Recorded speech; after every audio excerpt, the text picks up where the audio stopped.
result going to be of the big fight? No problem. No problem. This will be the biggest upset since Sonny Liston.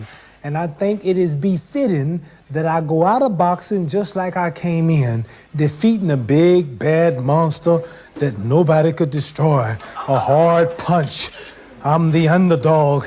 If he hits me, I'm in trouble, like the Sonny Liston fight. But I came back and I shook the world and I got Liston. Now it's 10 years since Sonny Liston. I'm meeting another big, bad, strong monster knockout artist that beats everybody. Sonny Liston knocked out Patterson twice, and I was supposed to fall, but he didn't knock me out. Because he could hit hard, but he couldn't find nothing to hit. George Foreman knocked out Ken Norton, knocked out Joe Frazier. True, I didn't knock him out, but I'm so fast, I'm so hard hit, I'm so scientific. I'm a total different man from Frazier and Norton. Listen, David, when I meet this man, if you think the world was surprised when Nixon resigned, wait till I whip Foreman's behind. I'm telling you, David, I'm down to 215 pounds. Right now, I said it when 215. I'm fighting weight already. I usually train 6 weeks for fight. I've trained 4 months for fight. I'm chopping trees. I've done something special. I've wrestled with an alligator. I've tussled with a... I believe you totally. I believe you completely. I have tussled with a whale. I done handcuffed lightning, throw thunder in jail. Now, you know I'm bad. Only last week, I murdered a rock, injured a stone, hospitalized a brick. I'm so mean, I make medicine sick. Man's in trouble.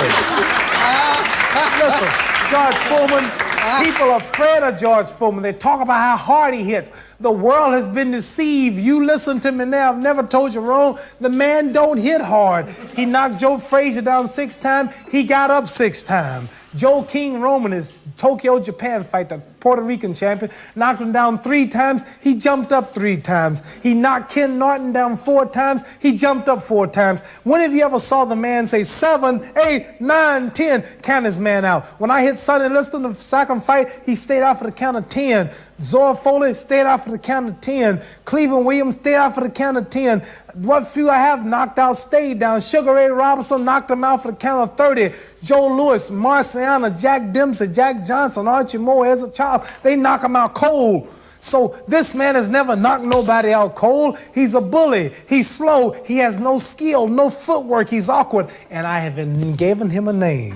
I named Floyd Patterson the Rabbit. I named Sonny Liston the Bear. And he shall be known as officially as the Mummy. The Mummy. And why the Mummy? Because he fights. When he's fighting, if you ever watch him in the ring, he drags like that after his opponent.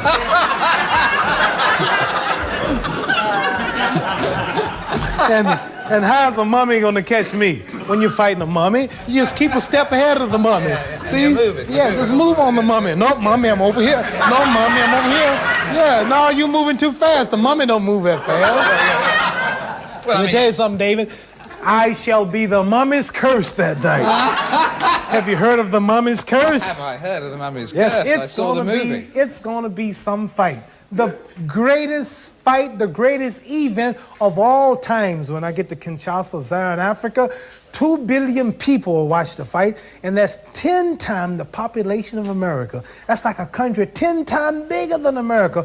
2 billion people, I found out, will fill, to give you an idea how many people it is, 2 billion people will fill an arena of 100,000 seats every night with new faces for 170 years. That's a great 100,000 people every night, new faces for 170 years. And I draw that crowd, not George Foreman. It's my beautiful looks. It's my skill. It's my humbleness. Your beauty and your humbleness. I think first of all it's your humbleness, and then it's your beauty, isn't it? I mean, because when you look in the mirror in the morning, it must be just a wonderful experience. You know, I've been in the ring, David, now for probably 20 years, and I'm as pretty as you, and you're now, so. And slightly fitter. Which round is it going to end? I'm not predicting the round. Could, but it puts me on the spot, because you worry about trying to predict a round, and you might get him early, and you call yourself carrying him until that round, or you might slip up and get hurt. It's too much pressure. I predict, David, that I'm going to outdance him. I'm going to stick him. I'm going to be 3 times as fast. I'm going to punch him at will. I might not knock him out cold, but I'll TKO him. I predict a TKO. I predict that the fight will be stopped on cuts or bruises or been humiliated. Humiliation will stop this fight. The referee will just step in and stop because I just be popping him, popping him, sticking him, moving him. I'm constant, popping him in wheel until the man just have to stop it. You mean it's going to be the first world title fight ever stopped on the grounds of humiliation? No, they've stopped a few of mine for that, and they've stopped other ones. But I'm serious. This man have 2 chances, slim and none. The man don't stand a chance. When Muhammad Ali is in shape, when Muhammad Ali is dancing, Ken Norton broke my jaw in the first fight, and I was flat-footed, and they knew I was washed up. 32 years old, 222 pounds, couldn't train no more, Cosell and the critics were saying, and I was finished. Second fight, my jaw was mended. It was going to get broke again. I might dance a few rounds because I lost weight, and I probably lost it from not eating, they said. And 12 rounds I danced that night. They were counting on me cutting out in 4 or 5, but I counted dance 12. Joe Frazier, the second fight. 3.5 years I was off, I still beat Frazier. They gave me the decision. I know I beat him. 3 years later, which means I'm 6.5 years off from the day they took my title. I was considered over the hill when they took the title. Now here's 6.5 years from that day, I danced 12 rounds with Joe Frazier. They figured I'll stop dancing in 7 or 8, maybe, and Joe finally relentless pressure, body punches, attack me. I'll poot out and he'll beat me. But I danced for 12. So that was my last fight. People are talking about my legs are gone, talking about he's gonna get me, I'm gonna stop. What gives them the idea or what gives them the reason to say I'm gonna stop dancing in 2 or 3 rounds when I just got through dancing 12 with Frazier? I'm gonna be ready to dance 20 this time. The man is in trouble. The man He's is got in problems. trouble. He's got problems. Have you done anything special, apart from wrestling with an alligator, in addition to that, have you done anything special this time? Diets? Not just boxers, any athlete have to refrain from anything that's bad for his health. Right, and so therefore... Especially when you're in a strenuous sport, football, basketball, baseball, wrestling, anything that takes stamina is hard. And anybody watching this event, or you yourself, you get up and jump around, a man or woman, scuffle with somebody, wrestle with them for about 3 minutes and watch how tired you get. Serious wrestling and competition is tiresome. And for 15 rounds before 150,000 people, knowing 2 billion people are watching, takes a lot out of you. It makes you, and then you got the world's greatest fighter, one of the world's best, taking punches at your face, your body in little hard gloves on, and everything at stake, your future, your life, your family's investments, everything's at stake. This worries you. And the pressure, and the excitement, the drama, even people who come to fights are nervous. And many of the fans here and yourself, I mean, the night you go to the fight, although you're not involved, you'll be nervous, just waiting for the bell to ring. Finally, these 2 men are gonna clash. Who's gonna win? Muhammad Ali or George Foreman? Both of them are great. One's gotta fall, right? Somebody's gotta leave, and you're excited. You're not as dumb as you look, fella. In what way is Allah, you mentioned Allah, what way is Allah different from, for instance, the God I believe in? I mean, is Allah different? In what way is he different? Is he more of a man or more... Well, Allah is a man, where your God probably is a spirit, something that you can't see, and he's formless and somewhere floating around. Our God is on earth. Allah is on earth. Is he? He's a man. That's why you say God created man in his own image. If I make a chair in the image or likeness of that chair you sat in, then it look like that chair. So if God made us in his image, you telling me God's a man. If you look like us. And you refer to God as him, right? His, yeah. And he. Well, whether it's a cat, rat, or dog, anything of a male sex, you refer to it as him, his, or he. So if God is a spirit and a spook, why do you keep saying he, him, and his? So we teach that God is on earth. He's a supreme being. You are a human being. He's a being too, but he's supreme over the other beings. So if you take even the Christian teaching and check it out scientifically, you keep telling me God's a man. But when I ask you, where is he? Well, he's a spirit, he's the air, he's everywhere. You keep saying he. If God wasn't a man, you would call God it or the thing. So you call God him, he. God's a man. What's greater than a man? If you make God not a man, you make him less than a man. What's greater than a man? Ain't nothing greater than a man. Well, Helen Reddy says we ought to call God she. I mean, could God be a woman? Well, this is real bad to even think like this. I wouldn't even play with God like that. But I wouldn't thank him. I wouldn't answer that question. But I will tell you something once. I heard a fellow wise man say once, he said, God made man in his own image, but man made God in his own likeness. Got that? Man made God in his image, but man turned around and made God in his likeness. Some make him a cow, some make him a statue. This woman want to make God a woman. So God made us in his image. Now who are we to make him the way we want him? He made us, but we're going to turn around and make him. That's silly. Do you pray to your God, to Allah? I pray every morning at 5 o'clock. My clock rings at 4:30. I'm up at 5. I take a shower, and I put my white robe on. I put the towel on the floor, and I face the east towards Mecca. And we say, surely I have turned myself to thee, O Allah, trying to be upright, to him who has originated the heavens and the earth, and I am not of the polytheists. Surely my prayers, my sacrifices, my life, and my death are all for Allah, the Lord of all the worlds. No associates has he. This am I commanded. I am of those who submit. O Allah, thou art the King, thou art my Lord, and I am thine servant. I have been greatly unjust to myself, and I do confess my fault. So please grant me protection against all my fault, for none grants protection against faults but thou. And lead me to the best of morals, for none can turn away from me the worst of morals but thee.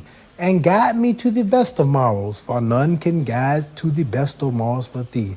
O Allah, make the Honorable Elijah Muhammad successful, and make the followers of Muhammad successful here in the wilderness of North America, as thou didst make Abraham and the followers of Abraham successful. For surely thou art praised and magnified in thy midst. O Allah, bless Muhammad and bless the followers of Muhammad here in the wilderness of North America, as thou didst bless Abraham and the followers of Abraham. For surely thou art praised and magnified in thy midst. And ain't nothing no beautiful than getting up in the morning, brushing your teeth, washing out your mouth, taking the sin and the evil out that you've gotten from this world, comb your hair, wash the dirt out of your hair, clean your ears, all parts of your body, put a clean white robe on, don't even stand on the dirty floor, stand on the towel, no shoes on, facing the east, asking the originator of the universe to make me better, make me stronger, give me more power. This is done 5 times a day when I can, especially when I go to bed, another bath, another shower, clean my mouth, pray, and at 5 in the morning,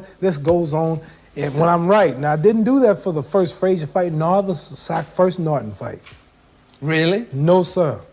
My head got big, and I started thinking it was my training camp and my boxing ability that kept me where I was at, and God punished me, and he gave me a good whooping. He broke my jaw in the second fight, and he got me whooped and knocked down in the Frazier fight, and I realized I wasn't that great after all, so I had to get not only together physically, but spiritually. For this fight, I've prayed every day for 5 days, 5 times a day for the past 4 months, and everything is perfect.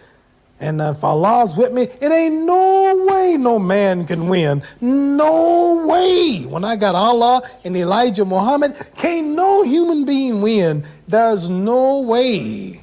No way. Because I'm representing God. I'm representing the freedom of black people in America. I want to be the one black man who stands up and look at white people and tell the truth, who don't sell them out, who don't Uncle Dom, who don't promote cigarettes, don't promote whiskey, take his fame to uplift his little brother in the ghetto, because all the other movie stars and all the other people that you know, like Dinah Curl, one you know, they all are white-minded. They want to marry a white, and they don't think black. And on down the line, the many more I could name, make movies hugging on white women. If they get their fame and they leave their little people. So I'm asking God, Allah, to make me strong, not for me. Don't give me no money. Don't give me the fame. I want to win so I can come home and speak for the brother who's living in rat-infested houses, sleeping on concrete, in the ghetto, can't go on television and speak. So God, I'm your tool. I'm your servant. Let me get this man tonight and go out blasting.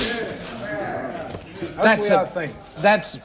that is an incredible speech, and what you do for Black Pride is absolutely incredible. This is the way I feel. Yeah, and what you do for Black Pride... So I'm not fighting for me. I'm looking at George Foreman. I'm looking at the establishment, the flag waver. If he wins, I'm thinking, which is not true, but if he wins, we're enslaved for 300 more years. If I win, we're free. I'm not Foreman, you know that. President Ford. Yeah. Now I see Foreman. I don't see a black man. I see you. Yeah. I see the White House. I'm not the White House either. I see something white. I don't know what it is.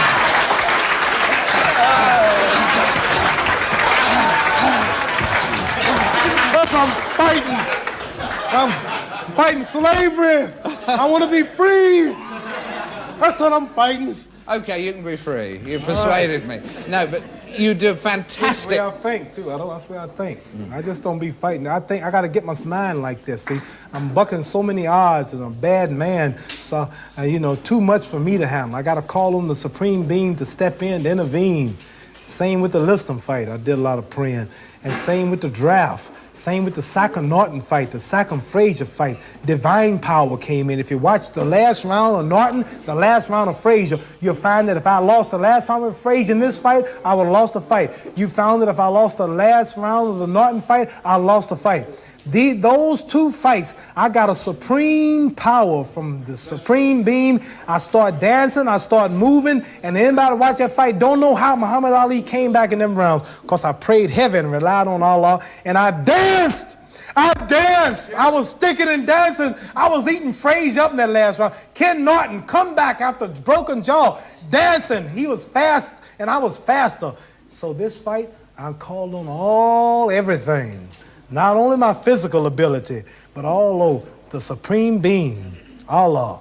I'm working for him. I'm going into this fight as the servant of Allah, who is the teacher of Elijah Muhammad, who's here to free black people and get them something that they can call their own. And that's why I'm going in his name, Elijah Muhammad, and in God's name to take this title to help influence and wake up my people and unite them and clean them up. Nobody else is doing it. Nobody else big is doing it. So this is, to me, is a holy war. This ain't just no fight with George Foreman, but I'm fighting for the freedom and the equality of the black man of America. And I'm fighting the opposer and the Uncle Tom who is out and bent to keep us down. George Foreman win the fight, he might make a movie Hugging a Blonde next week. I don't know what he might do.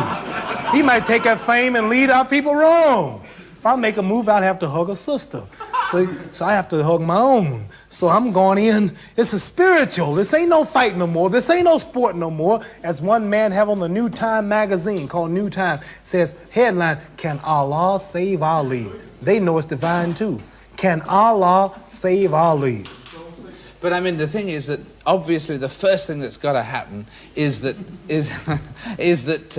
there's black pride, right? And that you are giving black people all over the world a pride and a self-respect that through Allah and so on they've never had before. But what about stage 2 of this? What about stage 2? You were talking about hugging a blonde and so on. What about stage 2 of it? How do blacks and whites, when blacks have their self-respect, how do blacks and whites get together? Because if they don't get together and live together, we ain't got no world. Get together how? Well, how do we live together? How do blacks and whites live together in peace and get together? Well, number one, the black man wants to become independent, and he's got something of his own, then you can respect one another. You can't respect a man always in your house begging. You feeding him, you clothing him, always around you begging. Don't do nothing for himself.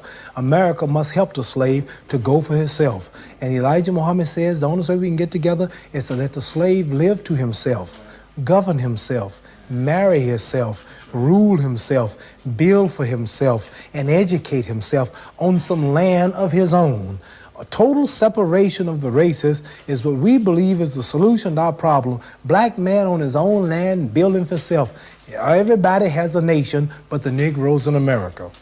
But everybody has a nation. This is a bold statement, but nobody else can say this. Everybody has their own country and land but the Negroes in America. You from England. You don't like it over here, you can go back home. There's a Nigerian out there. He don't like it, he can go back home. Oh, there's a Mexican out there. He don't like it, he can go back home. Oh, there's a Puerto Rican out there. He can go back home. Where do we call home? Do you know where my home is? What Chinese are named after China? Cubans are named after Cuba. Pakistan is named after Pakistan. Russians named after Russia. Australians after Australia. Englishmen after England. What country named Negroes? Well, Why are we called Negroes? well, there's obviously So the only way we're going to get together is for us to get a knowledge of ourselves. Africans, I guess, is the word for Negro, isn't it? I mean, Africans Africa should be for the named Africans. after Yeah? Africa. What I'm trying to say to you is this. The only way we're going to get together is for us to get a knowledge of ourselves. We don't want to get together with white people. We got to get together first. See, for one to be with one, I got to be one. We are not yet one. You have a leader.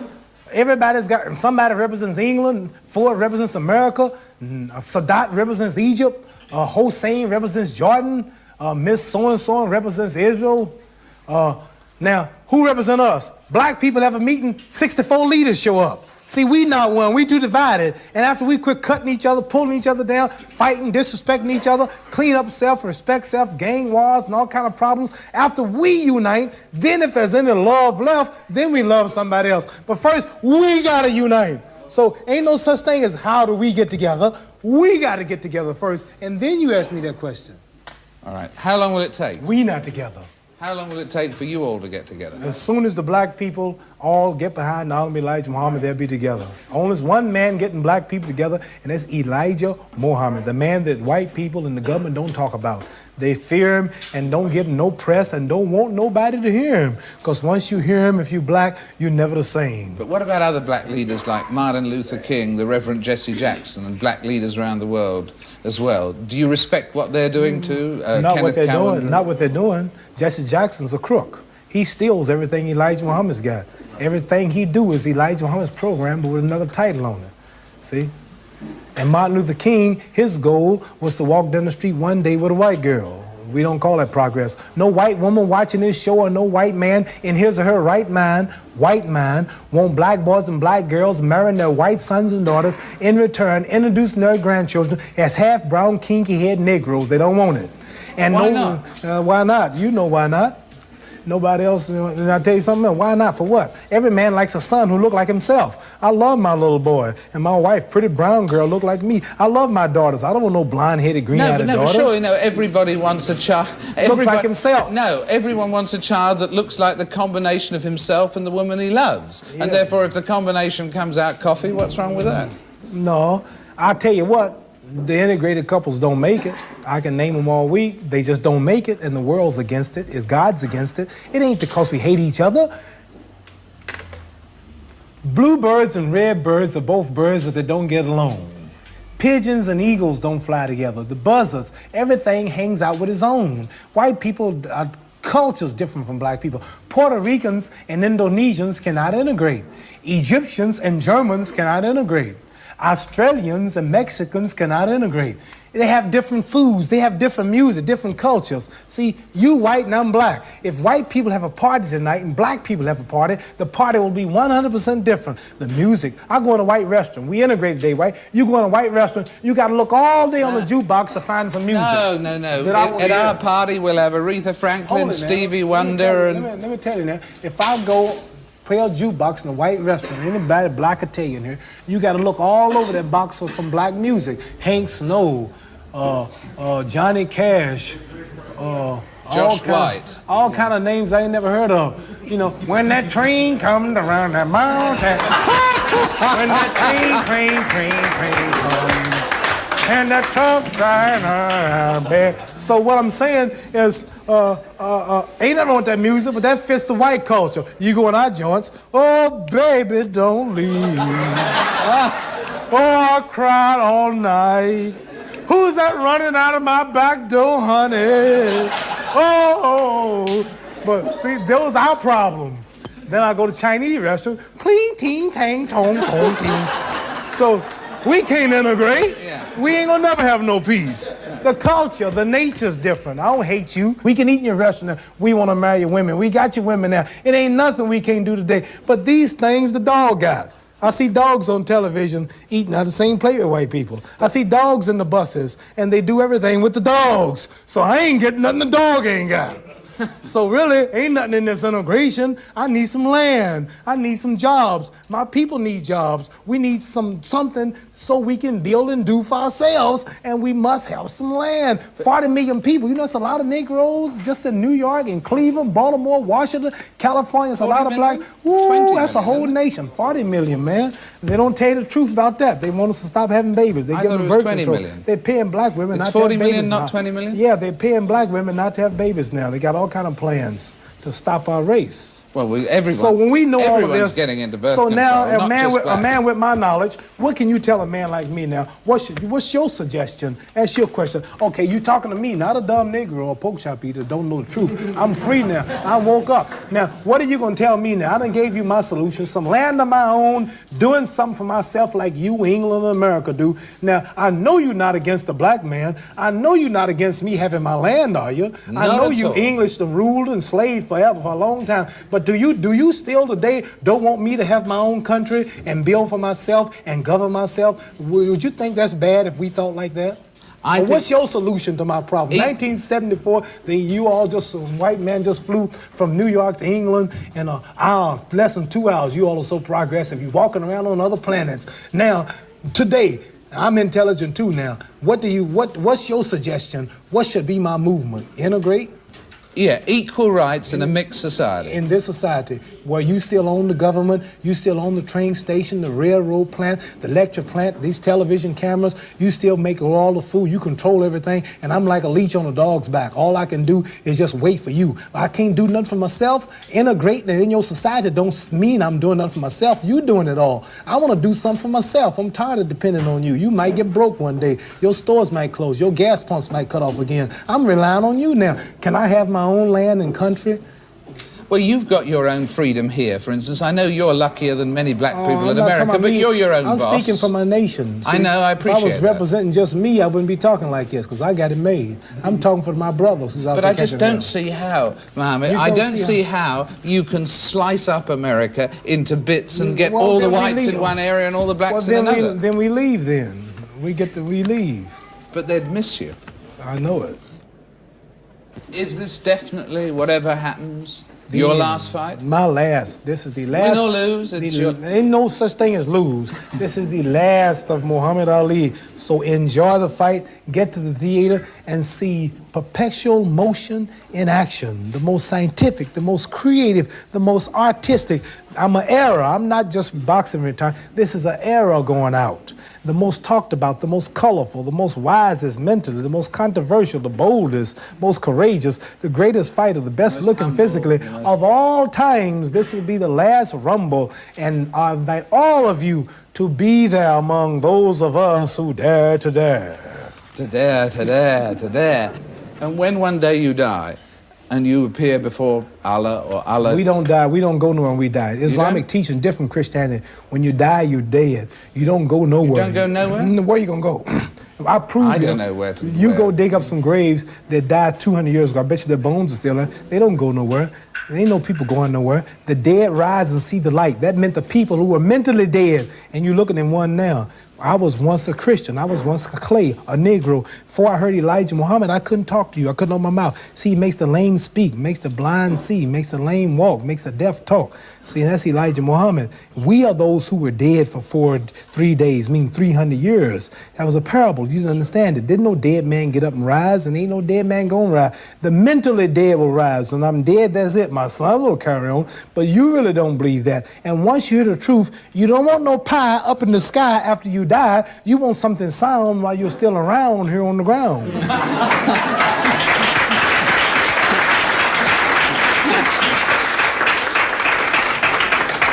I was going to ask you, got any poems for our audience, and you've given us one just ad lib. Yeah, I wrote something once, and it's titled Truth. Explains what I'm saying now. You could probably close on this. It says, the face of truth is open. The eyes of truth are bright. The lips of truth are ever closed, and the head of truth is upright. The breast of truth stands forward. The gaze of truth is straight. Truth has neither fear nor doubt. Truth has patience to wait. The words of truth are touching. The voice of truth is deep. The law of truth is simple. All you sow, you reap. The soul of truth is flaming, the heart of truth is warm, the mind of truth is clear and firm through rain and storm. Facts are only its shadow. Truth stands above all sin. Great be the battle of life. Truth in the end shall win. The image of truth is Elijah Muhammad. Wisdom's message is his rod. The sign of truth is the crescent, and the soul of truth is God. Life of truth is eternal. Immortal is its past. Power of truth shall endure. Truth shall hold to the last. One last question. At the end of your life, whether it was Allah who was saying it, Elijah Muhammad, or whether it was something that someone wrote about you after you'd gone, what's the thing you would most like people to say about your life? He was a great champion, or what? What would you like people to think about you when you've gone? I'd like for them to say he took a few cups of love. He took 1 tablespoon of patience, 1 teaspoon of generosity, 1 pint of kindness. He took 1 quart of laughter, 1 pinch of concern, and then he mixed willingness with happiness. He added lots of faith, and he stirred it up well. Then he spread it over a span of a lifetime, and he served it to each and every deserving person he met. Muhammad Ali, thank you very much.